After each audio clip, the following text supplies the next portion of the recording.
মাংস খাওয়া কি পাপ জেনে নিন আজকের ভিডিওতে শ্রীকৃষ্ণ ও একজন ব্রাহ্মণের কথোপকথনে। চলুন শুরু করা যাক আজকের গল্প। দ্বারকার সেই দিনটি ছিল শান্ত। সমুদ্রের ঢেউ দূর থেকে সুর তুলছিল, পাখিরা উড়ে বেড়াচ্ছিল আকাশে। শ্রীকৃষ্ণ রাজসভায় বসেছিলেন। হঠাৎ এক ব্রাহ্মণ প্রবেশ করলেন। তার মুখে চিন্তার ছায়া, চোখে কৌতূহল। ব্রাহ্মণ শ্রীকৃষ্ণকে জিজ্ঞাসা করলেন, প্রভু, আমি দূরগ্রাম থেকে এসেছি। আমার মনে একটি প্রশ্ন ঘুরপাক খাচ্ছে। গ্রামে অনেকে বলে মাংস খাওয়া মহাপাপ, কেউ বলে যজ্ঞে পশু বলি দিয়ে মাংস খাওয়া ঠিক আছে। আমি বুঝতে পারছি না আসল সত্য কোনটি। আপনি কি আমার সংশয় দূর করবেন? শ্রীকৃষ্ণের মুখে মৃদু হাসি ফুটল। পরক্ষণে শ্রীকৃষ্ণ ব্রাহ্মণকে বললেন, দ্বিজ, তুমি খুব ভালো প্রশ্ন করেছ। এই জগতে অনেকেই চোখ বন্ধ করে নিয়ম মানে, কিন্তু কেন মানে তা জানে না। আমি তোমাকে একটি প্রাচীন গল্প বলি, শোনো মন দিয়ে।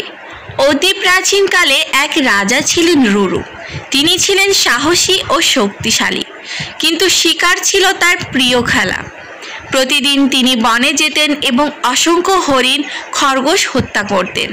প্রজারা তাকে ভয় করত, কিন্তু গোপনে বলতো, রাজা এত প্রাণী মারেন, দেবতারা একদিন রুষ্ট হবেন। একদিন মহর্ষি মার্কণ্ডেয় রাজ্যের পথে এলেন। তিনি দেখলেন রাজা শিকারে যাচ্ছে। মহর্ষি তাকে থামালেন। মহর্ষি রাজাকে বলল, রাজন, তুমি প্রতিদিন নিরপরাধ প্রাণী হত্যা করছো কেন? তুমি কি জানো এই প্রাণীগুলো ব্রহ্মেরই অংশ? তোমার এই হিংসা তোমার মনকে তামসিক করছে, যার ফল তোমার রাজ্যে দেখা দেবে।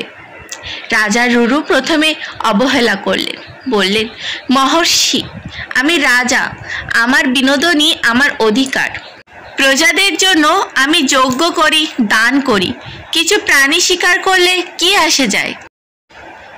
মার্কণ্ডেয় শান্ত গলায় বললেন, রাজন, একবার চোখ বন্ধ করে কল্পনা করো, যদি কেউ তোমার প্রজাদের হত্যা করে আনন্দ পায়, তুমি কি তাকে ক্ষমা করবে? যেমন তোমার প্রজারা সুরক্ষা চায়, তেমনি এই প্রাণীরাও সৃষ্টিকর্তার কাছে সুরক্ষা চায়। মহর্ষির কথা রাজাকে স্পর্শ করল।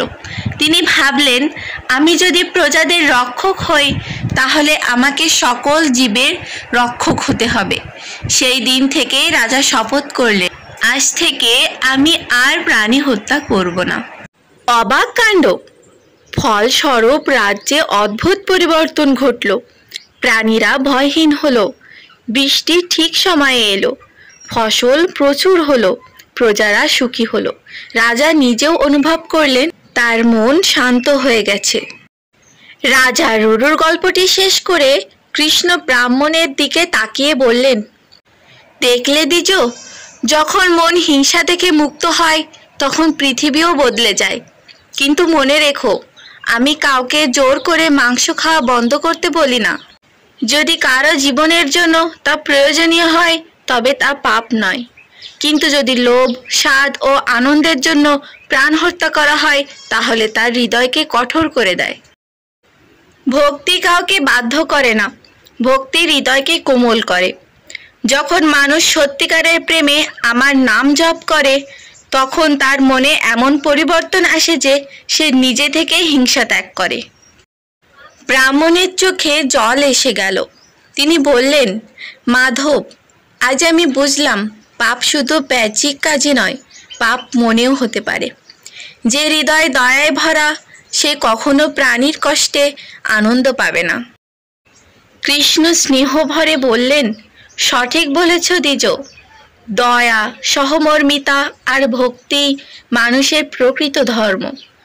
যখন মন করুণায় ভরে যায়, তখন পৃথিবীও শান্ত হয়ে যায়।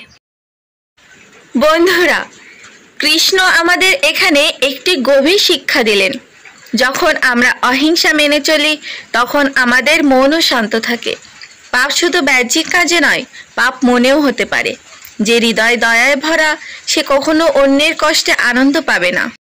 তাহলে বন্ধুরা বুঝতেই পারলেন, শেষ কথা হলো মাংস খাওয়া পাপ কি না তা তোমার হৃদয় আর বিশ্বাসের উপর নির্ভর করে। কখন কখন মাংস খাওয়া যেতে পারে এ বিষয়ে ভিডিও চাইলে অবশ্যই কমেন্টে জানাবেন। ভিডিওটি শেষ পর্যন্ত দেখার জন্য অসংখ্য ধন্যবাদ। নমস্কার।